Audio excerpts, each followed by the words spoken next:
আসলে এত music lover একটা মেয়ে।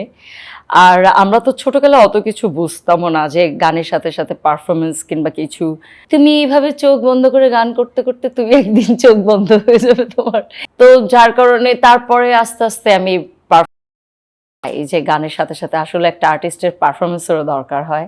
আপনি বলছেন আপনার বাবা একজন ওস্তাদ ছিলেন যিনি গান শেখাতেন, এবং আপনি এখন একজন কণ্ঠশিল্পী।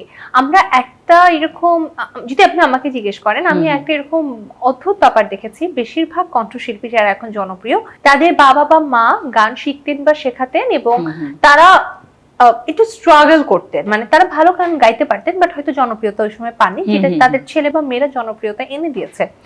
তবে আবার এখানে তাদের ছেলে বা মেয়ে জনপ্রিয়তা দিয়ে শেষ হয়ে যায়, পরবর্তী প্রজন্মের কাছে যায় না।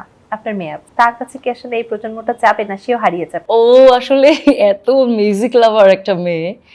আর আমরা তো ছোটবেলায় অত কিছু বুঝতামও না যে গানের সাথে সাথে পারফরমেন্স কিংবা কিছু। যেমন আমি 2007-08 পর্যন্ত চোখ বন্ধ করেই গান করতাম, মানে স্টেজে কোনো মুভমেন্ট আমার ছিল না। পরে আমার বাবা বলতেছে, তুমি এইভাবে চোখ বন্ধ করে গান করতে করতে তুমি একদিন চোখ বন্ধ হয়ে যাবে তোমার।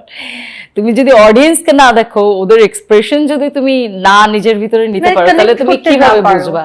তো যার কারণে তারপরে আস্তে আস্তে আমি পারফরমেন্সের দিকে যাই, যে গানের সাথে সাথে আসলে একটা আর্টিস্টের পারফরমেন্সেরও দরকার হয়। তা এইটা ওর ভিতরে সম্পূর্ণভাবেই একেবারে আছে। Great, you